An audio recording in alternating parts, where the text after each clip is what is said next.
Okay चलो अभी हमने 3 चैप्टर्स कंप्लीट कर लिए बायो के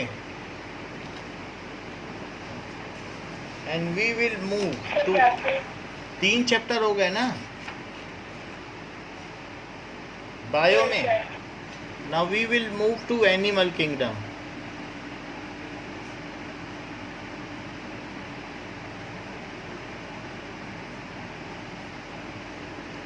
now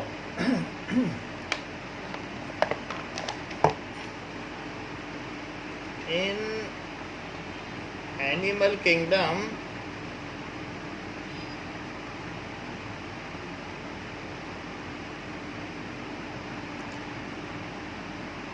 class 11th chapter 4 biology notes. So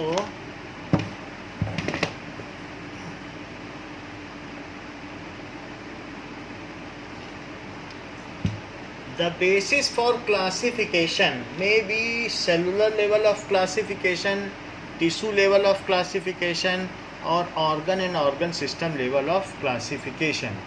So cellular level of classification भी हो सकता है कि मान लीजिए जैसे पॉरीफेरा है तो पॉरीफेरा में क्या होता है कि सारे उसमें सेलुलर लेवल होते हैं, ठीक है.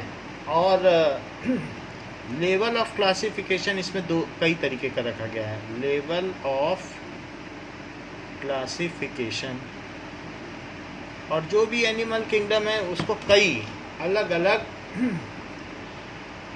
फाइलम में बांटा गया है. So there are several level of classification. पहला है सेलुलर है, वो कॉलोनियल रहते हैं लेकिन उनको एक दूसरे से मतलब नहीं, अगर तोड़ भी दो तो इंडिपेंडेंटली वो सरवाइव कर सकते हैं. और टिश्यू लेवल ऑफ क्लासिफिकेशन जैसे नीडेरियंस तो वो मिल के काम करते हैं. फिर ऑर्गन लेवल ऑफ क्लासिफिकेशन है और फिर organ system level. Organ system वैसे तो इसमें टोटल 12 फाइलम होते हैं, तो उसमें जो सेलुलर लेवल है वो स्पॉन्जेस हैं. स्पॉन्जेस का मतलब है कि इसका पहला फाइलम जिसको कि पोरीफेरा कहा जाता है, तो पहला फाइलम इसका क्या है, पोरीफेरा. पॉरीफेरा को ही स्पॉन्जेस कहा जाता है. तो जैसे कि साइकॉन हो गया, यू स्पॉन्जिया, ऐसे कुछ न कुछ हो गया, या Spongilla.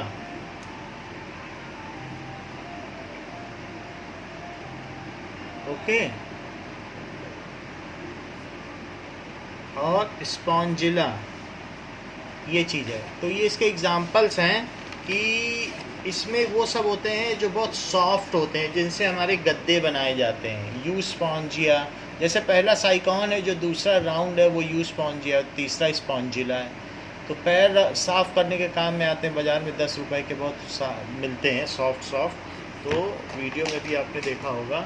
Tissue level of organisation है नीडेरिया. निडिल लाइक, नीडेरिया का मतलब नाइफ लाइक इसके टेंटिकल्स होते हों, या सीलेंट्रेटा भी कहा जाता है इसमें. तो सीलोम पाया जाता है, क्योंकि झूठा सीलोम है लेकिन सीलोमेट इसको सीलेंट्रेटा कहा जाता है. तो दूसरा फाइलम है नीडेरिया. ये अपने टेंटिकल से किसी फिश को या किसी चीज़ को पकड़ सकता है. तो इसमें नीडेरिया में चाहे इसे आप सीलेंट्रेटा भी कह सकते हैं, सीलेंट्रेटा. तो इस वाले किंगडम में हाइड्रा आ गया, जेलीफिश आ गई, और सी एनोमनीज, सी एनीमॉन है लेकिन बोला जाता है एनोमनीज. तो सी एनीमोन है लेकिन बोलते समय क्या बोलेंगे, sea anemone. Okay, just hold.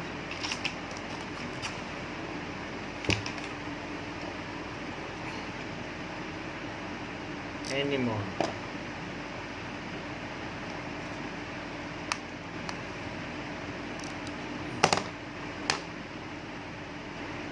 और भी बहुत सारे इसके हो सकते हैं।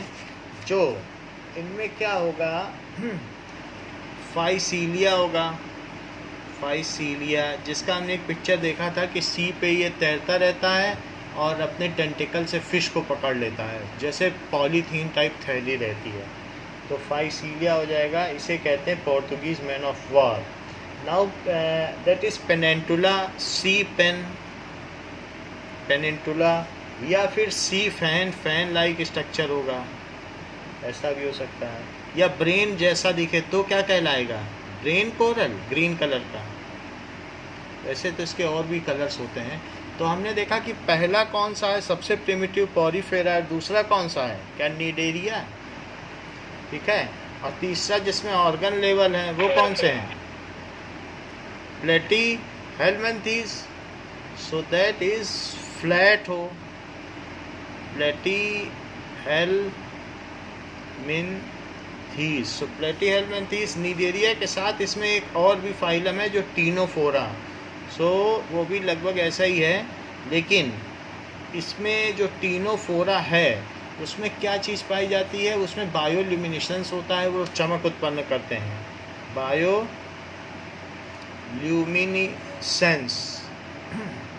सो इनमें शाइनिंग होती है।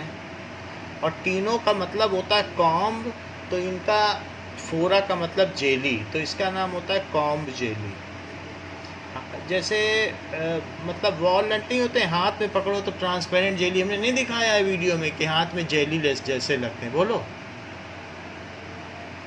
वॉलनट की तरीके से दिखते हैं कि नहीं दिखते हैं, अखरोट की तरीके से, ट्रांसपेरेंट अखरोट, ठीक है, हैं सी वॉलनट्स की तरह दिखते हैं कि नहीं। तो ये बायोल्यूमिनेसेंस होगा। बाकी ये दिखने में कैसे लगते हैं, जेलीफिश और सी एनिमॉन तो आपने देख ही लिया, ये टीनोफोरा ऐसे होंगे और इनके जो टेंटिकल्स हैं वो कॉम्ब जैसे होंगे, टेंटिकल्स तो कॉम्ब लाइक होते हैं, और उसमें इलेक्ट्रिसिटी होती है जिससे कोई आसानी से इसका शिकार बन जाता है। ये हैबिचुअल प्रीडेटर है। अब ये देखो कि इनमें कौन कौन से आ जाएंगे। तो जो अभी हमने फिगर दिखाया है दैट इज प्लूरोब्रैकिया आ जाएगा, और नेक्स्ट क्या आ जाएगा, टीनोप्लेना, दोनों आ जाएंगे। तो तीन किंगडम तो यही हो गए, एक तो सेलुलर लेवल और ये सब टिश्यू लेवल के हैं। तो इनमें टिश्यू लेवल का है कि कुछ सेल्स एक काम करते हैं, कुछ सेल दूसरा काम करते हैं। अब एक आता है प्लेटी हेलमिंथीज। प्लेटीस का मतलब होता है flat, so this is flat, और हेलमिंथीज का मतलब है वार्म। तो ऐसे वार्म जो फ्लैट वार्म है ये पैरासाइटिक होते हैं या फ्री वाटर होते हैं। फ्री वाटर पानी में तैरने वाले भी होंगे, जैसे प्लेनेरिया पानी में तैरता है, काट दो तो कई पार्ट्स में जल्दी जल्दी बढ़ जाता है कि नहीं प्लेनेरिया। लेकिन कुछ ऐसे भी होते हैं जो हमारी बॉडी में पाए जाते हैं, जैसे कि टेप वर्म हमारे इंटेस्टाइन में रहता है, 40-40 मीटर लंबा होता है टेप वर्म। लिवर फ्लू भी हमारे इंटेस्टाइन में रहता है और निकाला जा सकता है। इसके अलावा प्लेनेरिया फ्री वाटर में, और इसी तरीके से सी फ्लैट वर्म, सी में जो घूमने वाला है, ये सारे हैं जो कि फ्लैट हैं, इसलिए प्लेटी हेलमिंथीज कहलाते हैं। इनमें ऑस्मो रेगुलेशन होता है।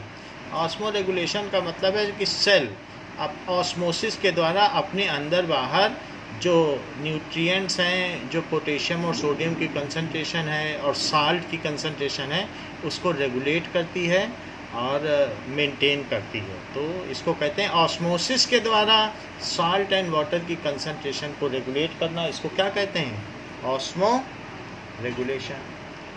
तो इसके अलावा भी इसमें और भी चीज़ें होती हैं। हुक वर्म, तो हुक जैसा स्ट्रक्चर होगा तो क्या होगा, हुक वर्म एक तरफ हुक जैसा होगा। इस तरीके से ये सारी चीज़ें इसमें पाई जाती हैं। हुक वर्म इसमें नहीं होगा, हुक वर्म नेक्स्ट में आएगा। अब देखो बस ये है, ये पैरासाइटिक हैं सारे। तो आपने देखा प्लेटीहेल्मिन्थीज, इसी तरीके से जो जिनमें ऑर्गन्स हों लेकिन फ्लैट हों, और ऑर्गन्स हों लेकिन वो राउंड हो, तो उसको कहेंगे एस्की हेल्मिन्थीज। एस्की हेल्मिन्थीज का मतलब क्या समझती हो? एस्की हेल्मिन्थीज, सो एस्केलमेंथीज, एस्केल, हेल नहीं है, एस्केलमेंथीज, एस्केलमेंथीज।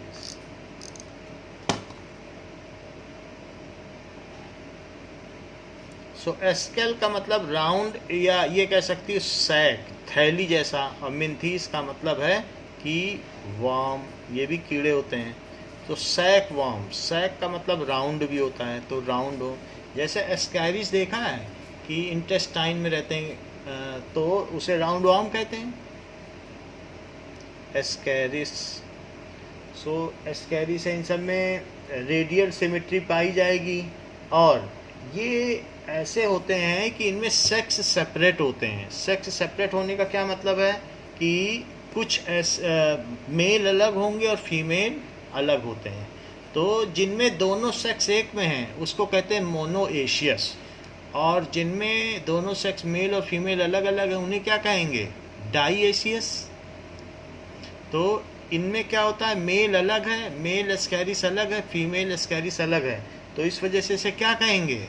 डाईएशियस। समझ में आ गई बात? हम लोग कैसे हैं, मोनोएशियस की डाईएशियस? डाईएशियस। हम लोग कैसे हैं? हम एशियस का मतलब हाउस और मोनो का मतलब सिंगल। अगर दोनों सेक्स सिंगल हाउस में है तो मोनोएशियस, एशियस का मतलब हाउस समझो। और अगर दोनों सेक्स डिफरेंट हाउसेज में है, डिफरेंट बॉडी में है, तो डाईएशियस हुआ कि नहीं? तो हम लोग कैसे हुए? डाईएशियस। अच्छा, जैसे अर्थवॉर्म है, क्या उसके male and female sex organ एक ही रिप्रोडक्टिव ऑर्गन में हुए? सिंगल हाउस में दोनों हुए अर्थवॉर्म में? तो अर्थवॉर्म के केस में उसे कहेंगे मोनोएशियस या फिर हर्माफ्रोडाइट। क्या कहेंगे? हर्माफ्रोडाइट। तो एस्केरिस में मेल एस्केरिस होता है, फीमेल एस्केरिस होता है, जैसे कि आप बुक में देख सकती हैं पेज नंबर 52 में। तो मेल और फीमेल दिखाया गया है कि नहीं? और मेल में एक तरफ कॉइल्ड स्ट्रक्चर है, कॉस्टलिया जैसा, तो एक तरफ कॉइलिंग है, उससे पता चलता है। और इसके अलावा फीमेल में यूट्रस होता है, इस वजह से उसकी लेंथ बड़ी होती है और मेल की लेंथ छोटी होती है। तो एस्केरिस हो गया, वूचेरिया हो गया। और वूचेरिया एक तरीके से हाथी पाँव, जो हमारे पैर में क्या कर देता है, थोड़ा सा अगर ये वूचेरिया पैर में होगा सो लेग में फूल जाएगा, इसको एलिफेंटियासिस का रीजन माना जाता है। हाँ, पैर का फूल जाना। और हुक वॉर्म, तो अभी हमने देखा कि या तो सेलुलर लेवल हो, और सेलुलर लेवल ना हो, टिश्यू लेवल हो, कुछ टिश्यूज़ एक साथ मिलकर काम करें।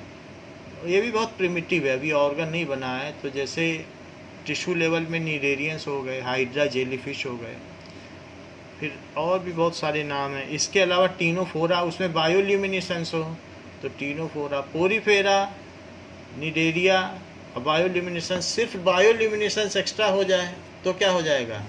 टीनोफोरा। अगर मान लीजिए अब इनमें ऑर्गन्स पाए जाएं तो इनमें माउथ होगा, लेकिन कुछ इसमें ऐसा सिस्टम होता है कि एनस एब्सेंट होता है, तो इनकम्प्लीट डाइजेस्टिव ट्रैक है। जो माउथ है वहीं से ये अपना एक्सक्रीशन भी करते हैं, तो इसलिए माउथ एंड एनस कॉमन है। तो इसमें प्लेटीहेल्मिन्थीज इस तरीके से होगा, फ्लैट वॉर्म है।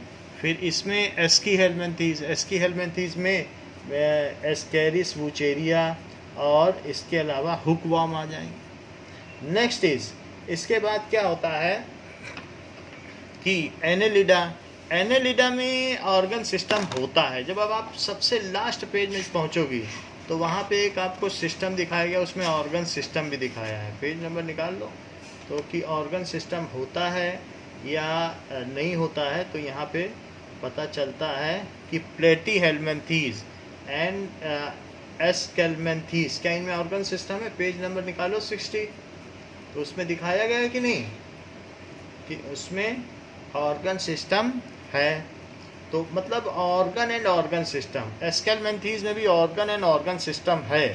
तो अब इन दोनों को एक तरह से मिला के देखा जा सकता है कि किसी किसी में ऑर्गन है और किसी में ऑर्गन सिस्टम है। प्लेटीहेल्मिन्थेस में किसी में दो तरीके के प्लेटीहेल्मिन्थेस हैं, जिसमें सिर्फ सिंगल ऑर्गन है, गट है, वो एक ऑर्गन है, और कुछ किसी में पूरा ऑर्गन सिस्टम है, रेस्पिरेटरी सिस्टम अलग है। तो इसमें भी ऐसे कुछ हैं जिनमें सिर्फ ऑर्गन है और किसी में क्या है, ऑर्गन सिस्टम। कई तरीके की स्पीसीज होती हैं कि नहीं, तो किसी में ऑर्गन होगा और किसी में क्या होगा, ऑर्गन सिस्टम। समझ में आ गई बात? अब देखो, तो ऐसे ही एनेलिडा, तो अब एनेलिडा और ये सब इसमें आ जाएंगे, इन सब में अब ऑर्गन सिस्टम होगा। एनुलस का मतलब क्या होता है? एनेलिडा को देखो अपनी बुक में, एनुलस का मतलब रिंग होता है क्या? तो जो रिंग टाइप हो, पूरी बॉडी में रिंग स्ट्रक्चर है क्या? मतलब मेटामॉर्फिक रिंग स्ट्रक्चर है पूरा शुरू से अंत तक, तो इसलिए इनको क्या कहते हैं? एनेलिडा। चाहे आप नेरिस देख लें, इनमें पैरापोडिया होता है, एक तरीके से दिखने के लिए शीटे या ऐसे लेग्स होते हैं जो लेग होते नहीं हैं, लेकिन उनसे वो मूवमेंट करता है तो ऐसा लगता है जैसे लेग से मूवमेंट कर रहा है। तो एक तरीके के सब्सिडियरी लेग्स, तो बस उनके द्वारा वो करता है। सब्सिडियरी का मतलब ऑक्सिलरी लेग्स, वो वास्तविक लेग नहीं है लेकिन पैरापोडिया है, लेग्स की तरह काम करते हैं। ऐसे ही ये आप देख सकती हैं मिलीपीड इसमें दिखाया गया है, तो जिसे कि हिनुनडिनेरिया कहा गया है, या फिर इसमें अर्थवर्म भी आता है। अच्छा, इसमें इन्होंने कहा है इट इज़ मोनोएशियस, दोनों सेक्स एक ही में प्रेजेंट है। तो कौन कौन सी चीज़ें बताई इसमें? नेरिस, और कौन सा है नेरिस के अलावा? दैट इज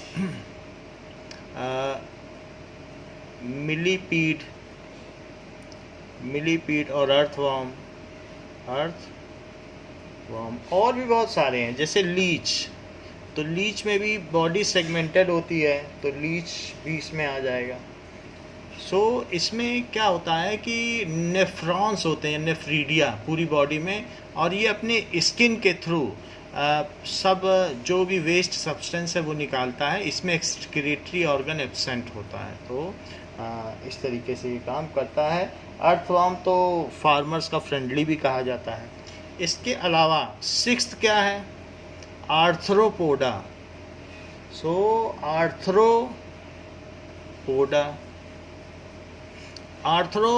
आर्थराइटिस का मतलब होता है कि जहाँ जॉइंट्स हों, तो जॉइंट्स में पेन होता है तो कहते हैं आर्थराइटिस हो गया। तो इसमें जॉइंट अपेंडेजेस हैं। जॉइंट अपेंडेजेस का मतलब क्या है कि लेग फोल्डेबल हैं अपेंडेजेस। आप देखो किसी भी आर्थ्रोपोडा में देखो तो क्या लेग ये जो भी है फोल्डेबल हैं, ये अपेंडेजेस हैं कि नहीं? इस तरीके से लेग फोल्डेबल है। तो जितने भी आर्थ्रोपोडा हैं वो वैसे तो हेक्सापोडिया हैं। उनके कितने पैर होते हैं?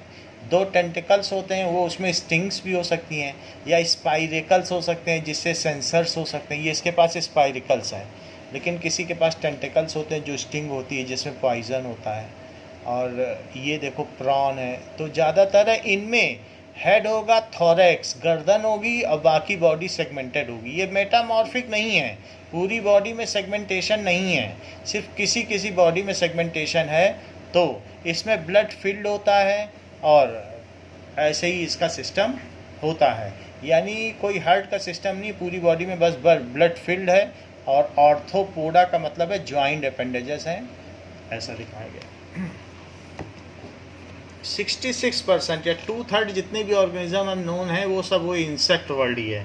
तो इसमें क्या क्या चीज़ें हैं? हेड, थॉरैक्स और एब्डोमेन होगा, जॉइंट अपेंडेजेस होंगे, और एक्सक्रीशन एक माल पिजियन ट्यूब होगी, वो भी हम देखेंगे कि जिनके थ्रू स्टमक्स के बाद से फिर इसमें जो एक्सक्रीशन है मालपीजियन ट्यूब बन जाती है, फिर वो नीचे की बॉडी से जगह जगह से वो बाद में एनस में खुलती है और ये एक्सक्रीशन करते हैं। यानी इंटेस्टाइन ना हो के मालपीजियन ट्यूब्यूल्स होती है, that we will see later on. ये ओवीपेरस होते हैं, ये अंडे देते हैं। जैसे मच्छर हो गए, हाउस फ्लाई और डेंगू मच्छर, ये सब कैसे हैं, क्या आर्थ्रोपोडा हैं? प्रॉन्स हैं, स्कॉर्पियन है, और जो भी ग्रास ऊपर है, प्रेइंग मैंटिस है, बटरफ्लाई है। तो ये सारे के सारे लोकस्ट, टिड्डी जो फसल चौपट कर जाते हैं, ये सारे के सारे क्या हैं? क्या ये आर्थ्रोपोडा हैं? क्या हनी आर्थ्रोपोडा है? वेस्प आर्थ्रोपोडा है? इसके अलावा सिल्क वॉर्म, ये भी आर्थ्रोपोडा है। क्रैब, किंग क्रैब, जो बहुत बड़े बड़े क्रैब हैं, केकड़े, वो भी तो आर्थ्रोपोडा हैं। तो इस तरीके से हम देखते हैं, इसमें इसकी लिस्ट अनकाउंटेबल है। तो क्रैब हो गया, ठीक है, और झींगा, प्रॉन हो गया, स्कॉर्पियन, बिच्छू, बटरफ्लाई, इन सब में नर्व कॉर्ड होती है। नर्व कॉर्ड का मतलब है कि ब्रेन से एक पतली सी कॉर्ड निकलती है, थोड़ी मोटी रहेगी, उसको नर्व कॉर्ड कहते हैं। लेकिन वर्टिब्रल कॉलम इन सब में किसी में नहीं होता है। जॉइंट अपेंडेजेस होते हैं, जैसे सिल्क वॉर्म, ऐसे होगा। और भी बहुत सारे हो सकते हैं, ग्रास होपर, ठीक है। So these are house fly, तो इसका कॉमन है मॉस्किटो। फ्रांस में एक भी मच्छर नहीं है, mosquito.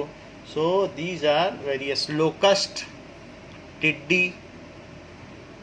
So these are examples. इसके बाद अब एक और कैटेगरी आती है ऑर्गन सिस्टम में, Mollusca.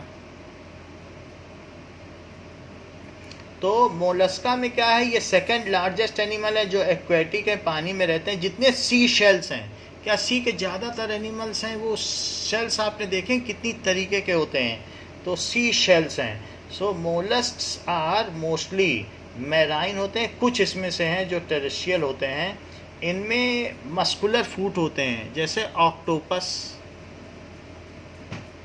So it is having muscular foot, जो फूट से किसी को पकड़ लेते हैं, और बीच में स्पाइंड माउथ है। अगर ऑक्टोपस को देखा जाए तो इसके बीच में क्या है, जैसे फाइल नहीं होती है जिससे किसी चीज़ को घिसा जा सके, लोहे को, तो फाइलिंग जैसा स्ट्रक्चर होता है, तो ये बीच में है। सो इनमें मेंटल कैविटी है, मतलब फाइलिंग कैविटी है, जिससे कि वो किसी चीज़ को पकड़कर उसको मार देते हैं। और ये है, दैट इज़ कॉल्ड रेड्यूला, और वही इनका माउथ है, बीच में माउथ है और हेड की तरफ एनस होता है। सो ये ऑक्टोपस हो गया, पाइला हो गया, सीपिया हो गया। अभी एक और वीडियो भेज देंगे तो उसमें आपको इन सब के बारे में जानकारी मिल जाएगी। समुद्री सीप हो गया, बाइलोब्ड सीप होता है जिसमें मोती पाए जाते हैं, तो इसको कहते हैं पिंक टाडा। सो इसको ओइस्टर भी कहते हैं। पिंक टाडा का मतलब समुद्री मोती या ओइस्टर। तो ये सारे के सारे जिनमें शेल्स हैं वो सारे ऐसे होते हैं। अब देखो, इसके अलावा ऐसा भी होता है कि जिनकी पूरी बॉडी में कांटे कांटे निकले रहे हैं, उनका नाम क्या है? क्या एकिनोडर्माटा?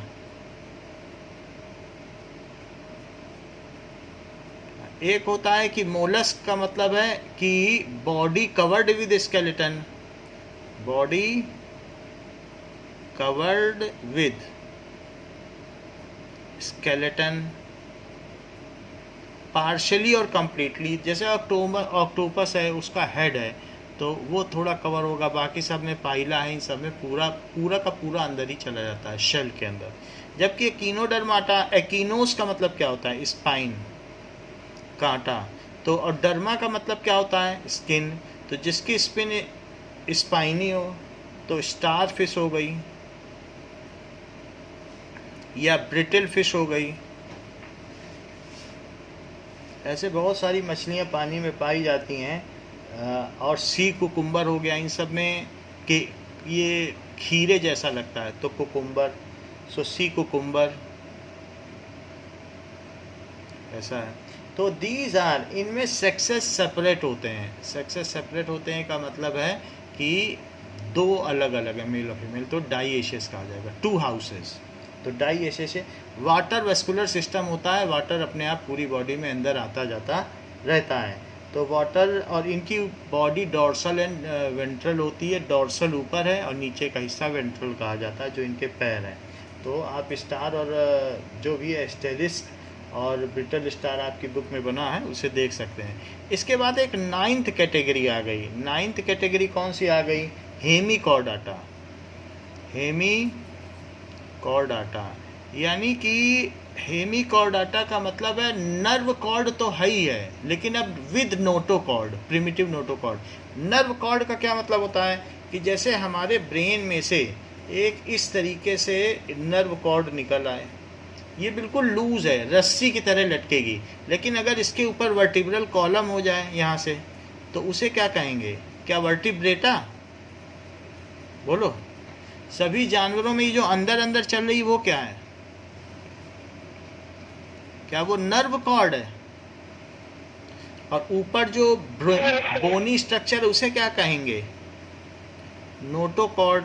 If nerve cord is covered with bony structure then it is called, यही नोटोकॉर्ड का मतलब है वर्टिब्रल कॉलम।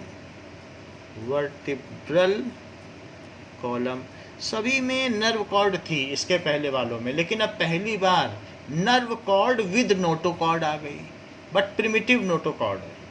तो वो कहाँ आई है? इनकी एम्ब्रियोनिक स्टेज में, बाद में वो नहीं मिली। जब इसमें एम्ब्रियो था, शुरुआती स्टेज में वो चीज़ झलक में आई, लेकिन बाद में नहीं मिली। So nerve cord along with primitive notochord,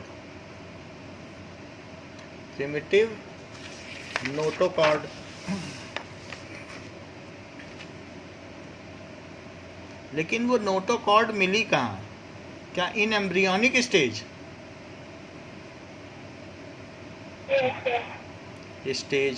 अच्छा, बेलानोग्लॉसस इसका एक एग्जाम्पल है, जो वो भी एक्सटिंक्ट हो गया है।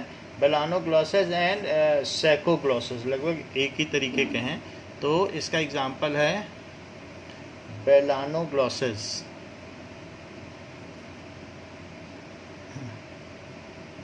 एंड सैकोग्लॉसस। तो बहुत प्रिमिटिव नर्व कॉर्ड है। और जो सबसे नया है, फिर उसके बाद क्या आ जाएगा? दैट इज कॉर्डाटा, जिसमें हम लोग आते हैं। सो कॉर्डाटा दे कंटेन, इसमें क्या होगा?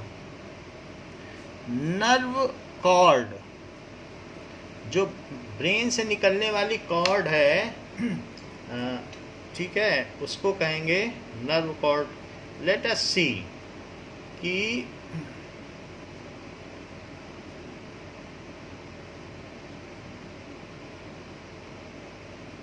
समंदर में अमेरिका ने नाउ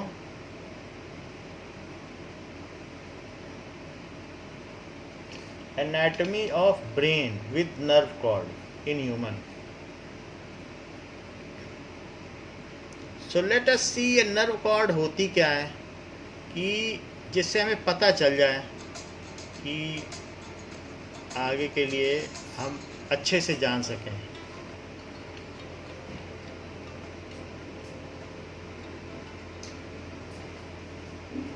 ये देखो, आप देख रहे हैं ये नर्व कॉर्ड दिख रही है ब्रेन के साथ। फिर से थोड़ा सा पहले से देखो, ये ब्रेन के साथ दिख रही। बोलो।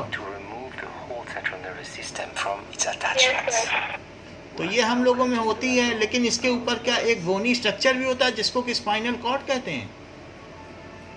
ये नर्व कॉर्ड सभी में होती है, लेकिन कॉर्डाटा में एक बोनी स्ट्रक्चर भी है। अब ये देखो, ये जब ब्रेन उठाएंगे तो रस्सी जैसा कुछ उठ रहा है, बताओ। तो ये पूरी बॉडी में, ह्यूमन में यही नर्व कॉर्ड है, कितने नीचे तक गई है।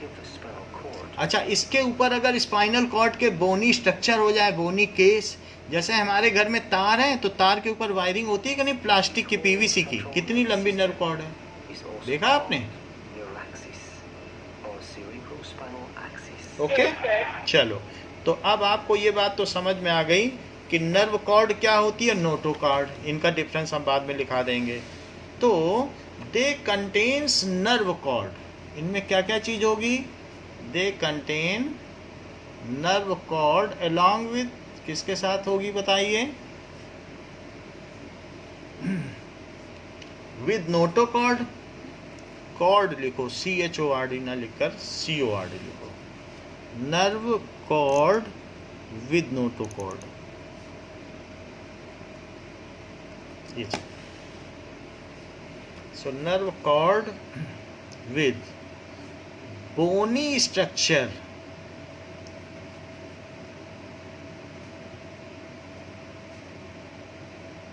नोटोकॉर्ड। बोनी की स्पेलिंग क्या होती है, नोटोकॉर्ड। नोटोकॉर्ड में CH आएगा, E आएगा बोनी में कि नहीं आएगा, ठीक है। सो अब ये जो कॉर्डाटा है ये 3 चीज़ों में डिवाइड है।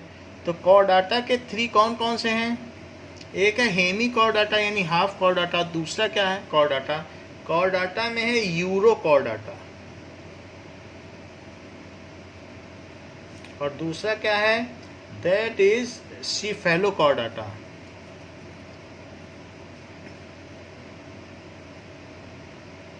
और तीसरा क्या है, वर्टिब्रेटा।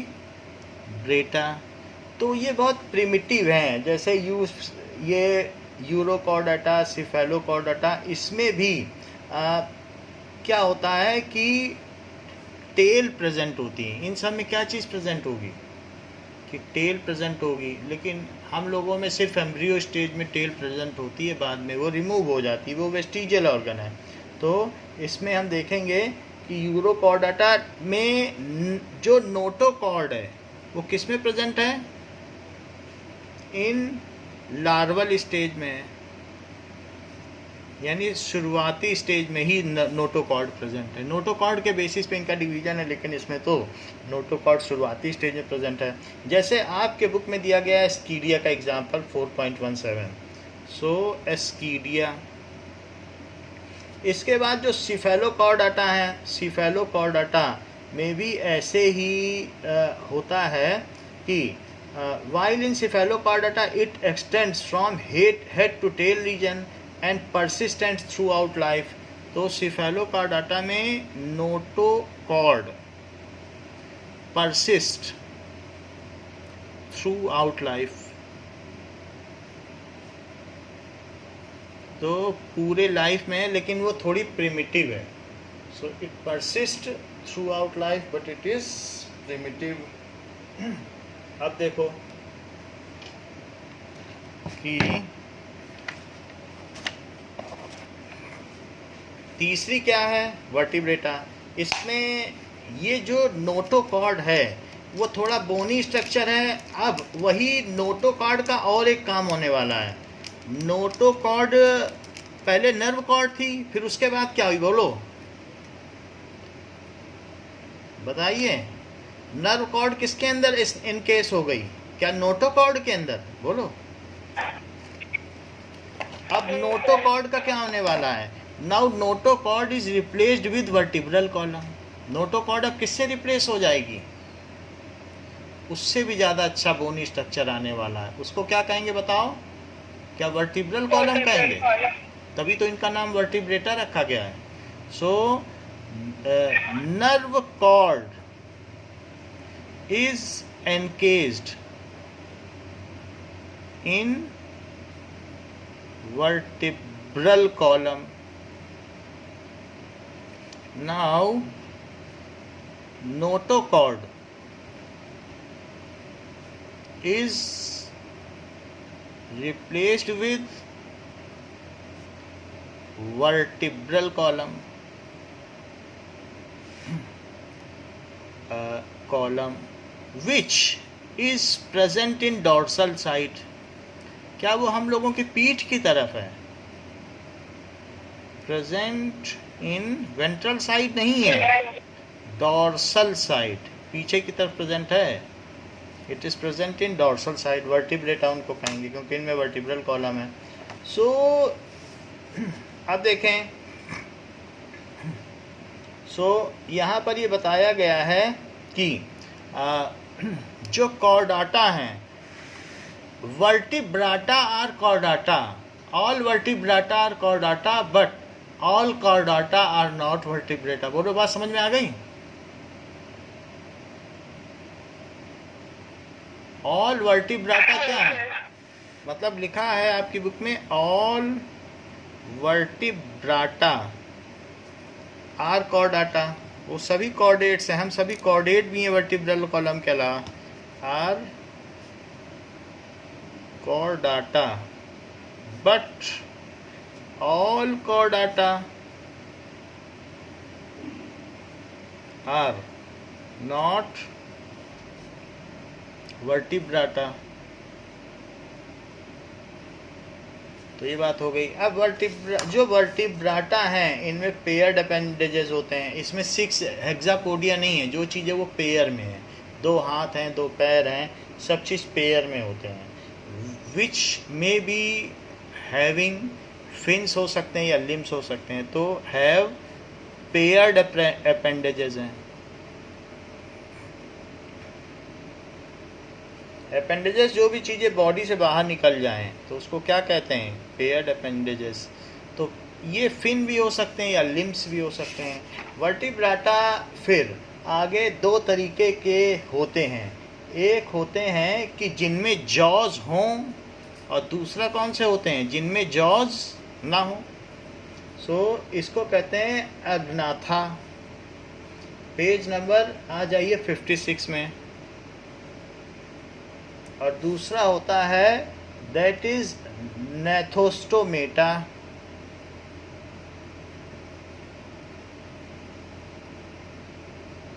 तो जिनमें जबड़ा हो, दैट इज लैक्स जॉज, इनमें जॉ ना हो। तो इसमें दैट इज साइक्लोस्टोमेटा आ जाएगा। ये सब फिश आ जाएंगी, दूसरी चीज़ें। ठीक है, तो इसका क्लास क्या है? Class Cyclostomata. इनमें कुछ फिश आ जाएंगी जैसे लैम्प्रे,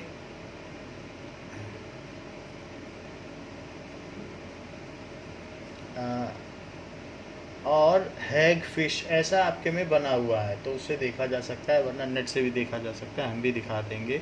हैग फिश। अच्छा, किसी किसी में क्या होगा कि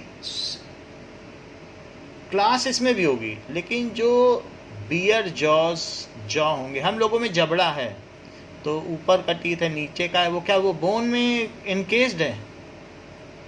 अच्छा, इनमें भी क्लास होगी, लेकिन क्लास के पहले इसकी सुपर क्लास है 2 सुपर क्लास का मतलब है क्लास में डिवाइड करने से पहले उसे डिवाइड कर दिया जाए।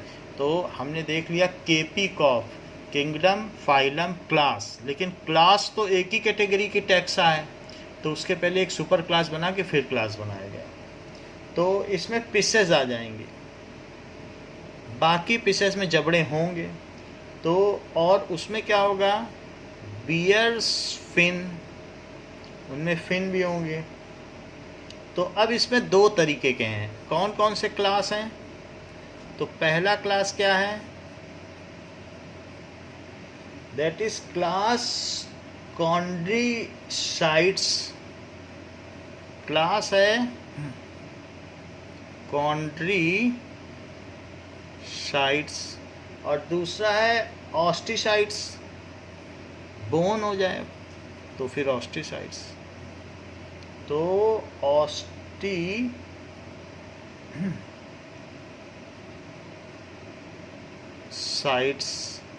तो 2 अलग अलग चीज़ें आप देख लो। कॉन्ड्रीसाइट्स भी दिया गया है। कॉन्ड्रीसाइट्स में भी जिसमें जबड़े हैं, बहुत सारी ऐसी हैं जिनमें नोटोकॉर्ड तो सभी में ही होगा। अच्छा, माउथ वेंट्रली लोकेटेड है। नोटोकॉर्ड बहुत समय तक रहती है, बाद में वर्टिब्रल कॉलम में बदलेगा। तो ऐसे कॉन्ड्रीसाइट्स हैं और ऑस्टिसाइट्स भी आपके में दिए गए हैं। आगे देखिए कि ऑस्टिसाइट्स एंड कॉन्ड्रीसाइट्स के अलग अलग एग्जाम्पल्स हैं। तो कॉन्ड्रीसाइट्स में डॉग फिश आ जाएंगी, ठीक है, सॉ फिश आ जाएंगी, dog fish, saw fish, saw fish ऐसे आ जाएंगे। और कुछ ऐसे होते हैं जो बोनी फिश होती हैं, तो बोनी फिश में सी हॉर्स देखा है कि नहीं देखा है? सी हॉर्स आ जाएगा बोनी फिश में, ठीक है। तो वो पानी में तैरता रहता है, सच इज सी हॉर्स। देख लीजिए, sea horse. According to Wikipedia, ये देखो, a seahorse is any of 46 species of small marine. मतलब वो बिल्कुल ऐसा लगेगा आपको सी हॉर्स की घोड़े की तरह, पानी का घोड़ा, ये इस तरीके से। और छोटे छोटे होते हैं, इसको लोग चाइना के लोग तो खाते भी हैं, इतने छोटे छोटे होते हैं सी हॉर्स। समझ में आ गई बात? सो सी हॉर्स है, घोड़े जैसा लगता है, तो सी हॉर्स हो गया। अब देखो, ये तो बात हो गई जिनमें बोन हो और जो कॉन्ड्रीसाइट्स हों, सो दे आर हैविंग कार्टिलेजियस। एक होता है, जैसे कॉन्ड्रीसाइट्स का मतलब है कि कार्टिलेज, कार्टिलेज का मतलब जानती हो, जैसे कान में नहीं होता है, बोन ना हो कार्टिलेज हो। बोलो, बात समझ में आई? और ऑस्टियो का मतलब क्या होता है? बोन, बताइए। ऑस्टियोसेल्स किसको कहते हैं? बोन, तो जिसमें बोन हो तो उसको क्या कहेंगे? ऑस्टियोसाइट्स। और जिसमें सिर्फ कार्टिलेज हो, मुड़ जाए बिल्कुल, कुछ हो ही ना, तो उसे क्या कहेंगे? कॉन्ड्रीसाइट। इसमें रोहू भी आ जाएगी, रोहू में भी तो बोन होती है। रोहू बहुत कॉमन फिश है, फ्रेश वाटर में भी पाई जाती है। तो अब ये देखो, हमने देख लिया, एक है कि अग्नाथा और है नेथोस्टोमीटा। तो इसमें जॉ नहीं है, इसमें जॉ है। जॉ होने पर भी उसमें फिन हो, फिन होने पर भी उसमें कार्टिलेज हो या बोन हो। और दूसरा है जिनके 4 पैर हो, हम सभी टेट्रापोडा हैं। तो चौथा क्या है? फिन ना हो, और दूसरी चीज़ क्या हो? लिम्प्स हो। तो उसको क्या कहेंगे? क्या टेट्रापोडा? बियर लिम्प्स। हमने बताया नहीं कि पेयर्ड अपेंडेजेस होते हैं, चाहे तो फिन्स हो सकते हैं या लिम्प्स हो सकते हैं, बताया था कि नहीं? तो एक में फिन हो गया, अब एक में लिम्ब हो गया। अच्छा, लिम्ब्स होने पर भी इनकी 4 क्लास हैं। कौन कौन सी क्लास हैं? तो क्लासेस कौन कौन सी हुई? पहली हुई एम्फीबिया। एम्फीबिया क्या करते हैं? जैसे फ्रॉग, वो क्या करते हैं बताओ? क्या वो बाहर रहते हैं और पानी में अपने अंडे देते हैं? सो वाटर चाहिए फॉर रिप्रोडक्शन। अच्छा, दूसरा क्या है? रेप्टीलिया। सो रेप्टीलिया, इसमें बॉडी स्केल्स बहुत ड्राई होते हैं, जबकि इसके मॉइस्ट होते हैं। इनमें भी स्केल्स होते हैं, कई बार ये स्केल को उतार कर फेंक भी देते हैं। तो जैसे स्नेक है, अपना केचुल उतार देता है, तो ऐसा होता है। और तीसरा क्या है? रेप्टीलिया में लिजर्ड है, स्नेक है। तीसरा क्लास क्या है जो क्रीपिंग है? एविस। एविस का मतलब क्या है? पक्षी। और चौथा क्या है? मैमेलिया। मैमेलिया क्या है? विविपेरस, जो अपने बच्चों को जन्म देते हैं, दूध पिलाते हैं, तो मैमेलिया, और उनकी केयर करते हैं। तो ये 4 चीज़ हो गई। आपको समझ में आ गया क्लासिफिकेशन टिश्यू लेवल के हिसाब से कैसे? बताइए। तो हमने देख लिया कि क्या क्या देखा। 1 porifera, 2 cnidaria, 3 ctenophora, 4 platyhelminthes, aschelminthes, annelida, arthropoda, 7 mollusca, जो किसी न किसी शेल से या कैल्सीरस बॉडी बाहर है और अंदर छिपे रहते हैं। एकिनोडर्माटा, जिनमें स्पाइन हो, कांटेदार बॉडी हो। 9 क्या है? हेमिकॉर्डाटा, अभी पूरी तरीके से वर्टिब्रल कॉलम नहीं आया है। और 10वां कौन सा है? कॉर्डाटा। 10 ही हैं, और 10 में फिर आगे ये सब इसी के पार्ट हैं। यानी आप ये कह सकते हैं कि यूरोकॉर्डाटा, स्टिफेलोकॉर्डाटा, दीज आर, अगर कहें तो इनमें कॉर्डाटा इज सब फाइलम, मतलब ये इसके सब फाइलम है। फाइलम के बाद क्या आएगा? के पी कॉफ होता है कि नहीं? के पी कॉफ, GS, kingdom, phylum, class, class के आने से पहले फाइलम था, फाइलम तो कॉर्डाटा हो गया, ये सभी फाइलम ही तो हैं। और फाइलम के अंडर में क्या आ गया बताओ? सब फाइलम। बोलो, बात समझ में आ गई? ठीक है कि नहीं? तो हमने ये सारी बातें देख ली कि इनके अंडर में क्या क्या आते हैं। अब जरा देखो, ये तो बात हो गई कि इनके डिवीज़न की, कि किस तरीके से इनका डिवीज़न हुआ है। सो के का मतलब किंगडम, फिर फाइलम, फाइलम या डिवीज़न होता है, फिर क्लास, फिर ऑर्डर, फिर फैमिली, फिर जेनेरा या जीनस, फिर स्पीसीज। सबसे ज़्यादा ऑर्गेनिज्म किंगडम में होते हैं कि नहीं? अब देखो, तो हमने देखा organ, cellular organ, organ system, इन सभी के बेसिस पे देखा। अब आप वापस आ जाइए अपने पहले पेज पे, और पहले पेज पे आ जाने के बाद नाउ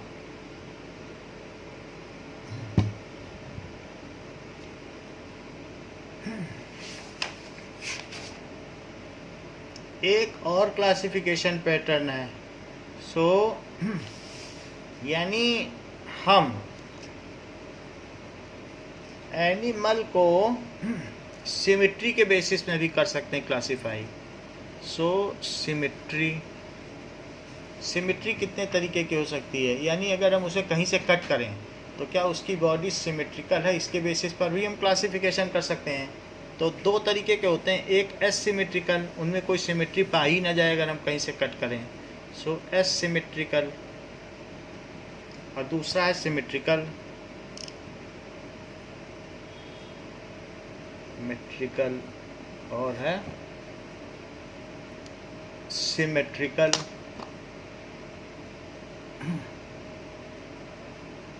एसिमेट्रिकल और सिमेट्रिकल, सिम एक वर्ड है जिसके बेसिस पे सिमेट्रिकल बना है। तो एसिमेट्रिकल एंड सिमेट्रिकल। अब देखो, एसिमेट्रिकल में कोई भी ऐसा नहीं होगा जैसे एमीबा। सो तो there is no line, absence of line of symmetry, absence of line of symmetry. Sponges हो गए, स्पॉन्जिला हो गया, पॉलीफेरा में होता है, ये सारे हो गए, अमीबा, स्पॉन्जेस। लेकिन अगर सिमेट्रिकल है तो क्या होगा? सिमेट्रिकल के केस में there are two types of symmetry, one is radial symmetry and other is, तो पहली रेडियल सिमेट्री है और दूसरी कैसी है? Other is bilateral symmetry. Now दो तरीके की सिमेट्री बताई, एक रेडियल सिमेट्री है तो दूसरी कौन सी है? बाइलेटरल। रेडियल सिमेट्री अपनी बुक में देखो कि रेडियल सिमेट्री का मतलब क्या है कि फ्रॉम एक्सिस, इफ अगर स्टार फिश है, सो स्टार फिश इस तरीके से है, सो इस तरीके से अगर मैं इसको तोड़ूं 1 2 3 4 और 5, तो इसके बीच में एक एक्सिस जा रही है। So it is having radial 5 fold symmetry. कितने टुकड़े किए जा सकते हैं? इट हैज रेडियल कैसी सिमेट्री बताओ? क्या 5 फोल्ड है? अगर 6 होती तो क्या लिखते हैं? सिमेट्री। तो अगर एक्सिस से अगर आप इसे देखें तो क्या इसके पास रेडियली 4 फोल्ड सिमेट्री है? बताओ। Yes, sir. तो यानी if from axis few lines which passes which subdivides the body into equal parts, if from axis various planes are drawn to subdivide body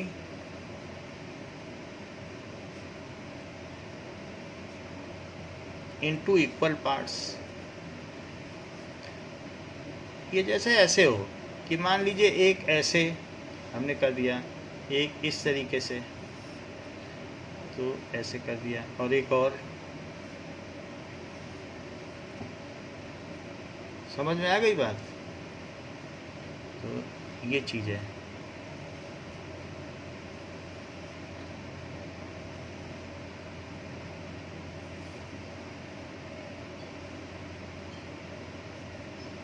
और इसी तरीके से ये है बात कि नहीं? और ये बीच की कौन सी एक्सिस है, समझ में आ गई? अब देखो बाइलेटरल सिमेट्री क्या होगी कि जैसे कोई क्रैब है, आपकी बुक में क्रैब बना हुआ है, तो अगर क्रैब देखें तो इसकी कैसी सिमेट्री है। हम लोग भी कैसे हैं कि अगर इस तरीके से तोड़ दिया जाए तो ये है। सो it is having joint appendages दिखाए गए हैं। वैसे तो ये ऑक्टापोडिया दिखाया गया है, तो जो भी हो, बट ये इसकी एक लाइन ऑफ एक्सिस किस तरीके की है, बाइलेटरल। यानी अगर इसके पीठ से लेटरल ये किया जाए तो ऐसी सिमेट्री मिलेगी।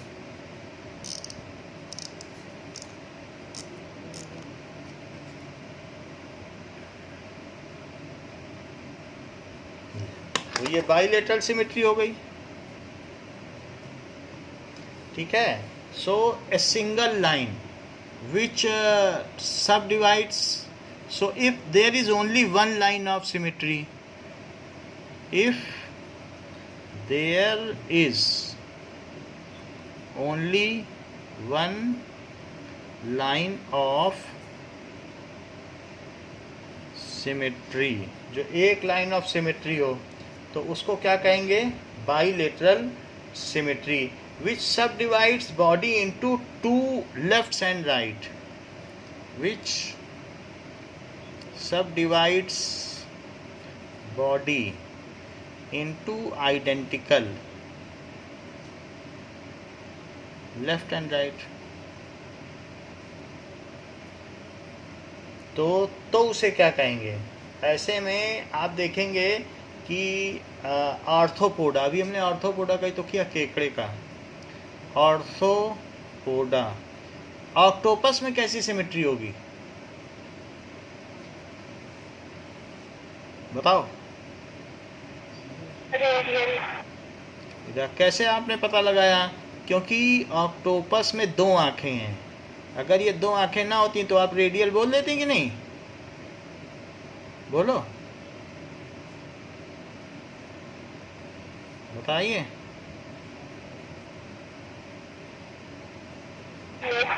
तो अभी इनमें कैसी पाई गई?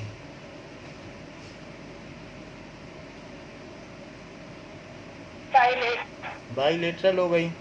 अच्छा, ये तो बात हो गई कि सिमेट्री किस तरीके से होती है।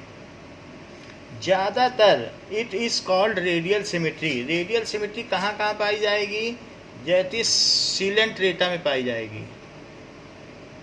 सीलेंट रेटा यानी उसमें कोइलम होती, बीच की खाली जगह होती, सही निडेरिया कहते हैं। So that is called Cnidaria में पाई जाएगी। टीनोफोरा में भी पाई जाएगी।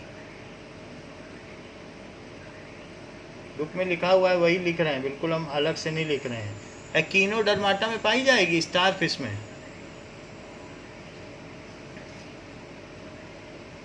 जिसमें स्पाइंस होती हैं, बोलो। और बाइलेटरल सिमेट्री किस में पाई जाएगी? क्या कॉर्डाटा में पाई जाएगी?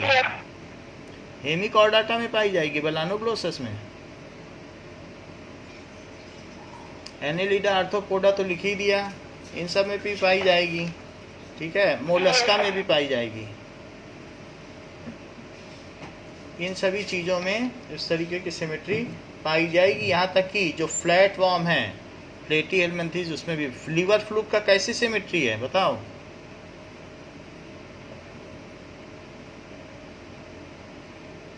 तो लीवर फ्लूक में कैसी पाई जाएगी? ऐसी पाई जाएगी।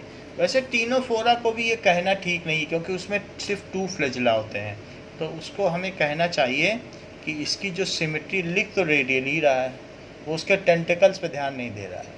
टीनोफोरा को क्या लिख रहा है? लेकिन इसके टेंटिकल्स तो 2 ही हैं, टेंटिकल्स की ओर इसने ध्यान नहीं दिया।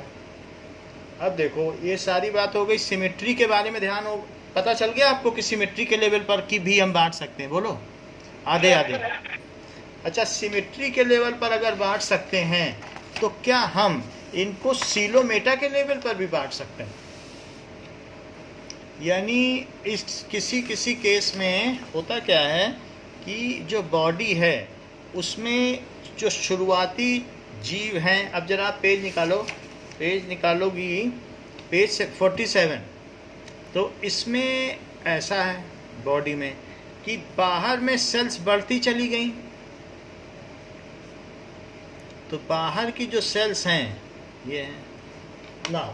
अब ये आउटर मोस्ट सेल्स हैं, उनको क्या कहेंगे? That is ectodermis. ये जो बाहर वाली जितनी सेल, इन्हें क्या कहेंगे?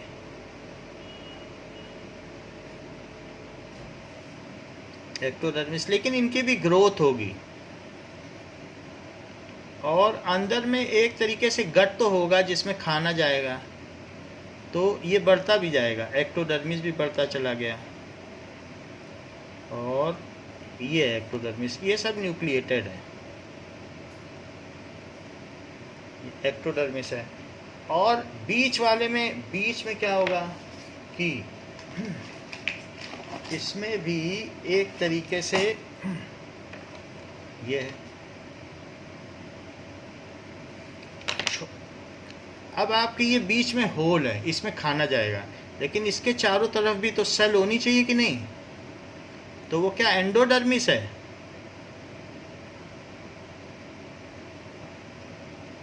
जो गट के चारों तरफ है, पेट के चारों तरफ सेल्स हैं, उन्हें क्या कहेंगे? क्या एंडोडर्मिस कहेंगे? लेकिन इसके बीच में अब कुछ भी स्पेसिफाइड नहीं, बस कलर्ड है। अगर उसमें सेल डिवीजन नहीं हुआ है और कुछ ऐसे भरा हुआ है तो उसे कहेंगे मीजोग्लिया। कुछ सेल डिवीजन नहीं हुआ है और सिर्फ ऐसे भरा हुआ है, ऐसे जानवरों को कहेंगे डाइप्लोब्लास्टिक। कुछ भी ऐसा सेल डिवीजन नहीं है। तो कुछ जो इनिशियल वाले हैं वो डाइप्लोब्लास्टिक होते हैं। तो इसमें 3 चीज़ें हैं। एक तो एक्टोडर्मिस है,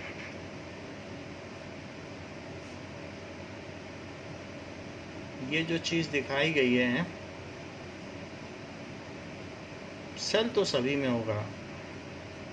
तो जो एक्टोडर्मिस का मतलब त्वचा, एक्टो का मतलब बाहरी, सो एक्टोडर्मिस।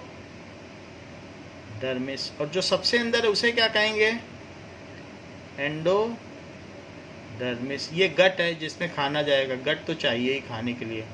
अच्छा, इसके ऊपर ये मीजोग्लिया है, मीजोग्लिया, लेकिन ये अभी ठीक तरीके से सब डिवीजन नहीं हुआ, तो ये डाइप्लोब्लास्टिक है, सिर्फ 2 सेल है। ब्लास्ट का मतलब है कि लेयर, तो ये कैसा हुआ? डाइप्लोब्लास्टिक। अगर इसके गट को निकालना चाहो तो क्या ये सब छिल जाएगा? ये सब स्किन बाहर आ जाएगी, या निकाला ही नहीं जा सकता, क्योंकि सब चिपका हुआ है ना। जैसे हमारा स्टमक बाहर निकाला जा सकता है, लेकिन इनमें निकाल सकते हो क्या? इनके बीच में सीलोम है क्या? कैविटी है? नहीं है।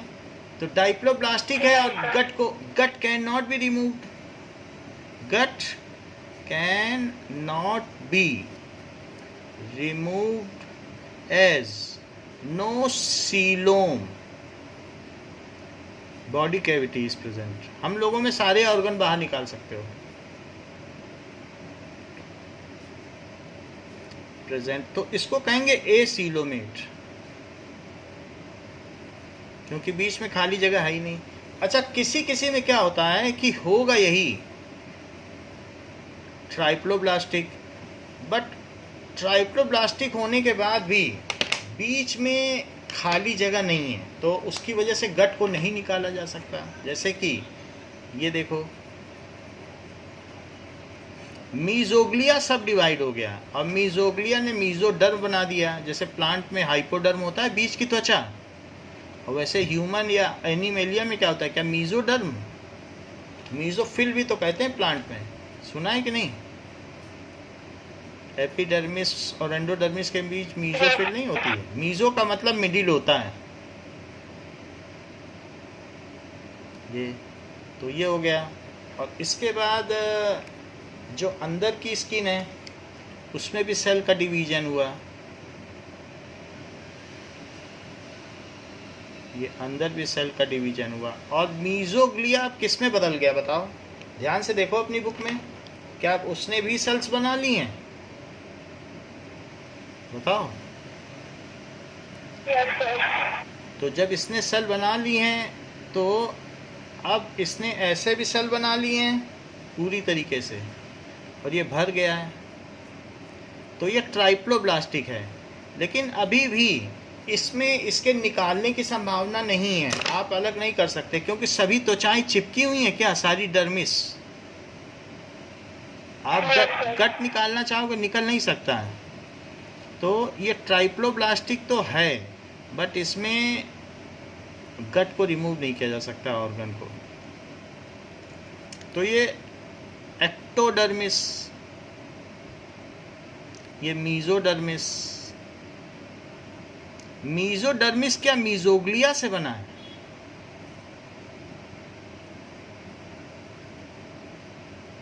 बोलो।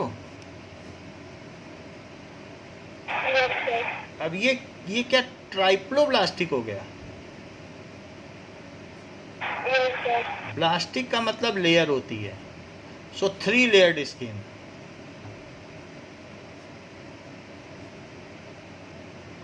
बट एसीलोमेट, क्या इनमें कोई बीच में जगह है? नो बॉडी कैविटी ना। Yes, sir. अगला पेज निकालो।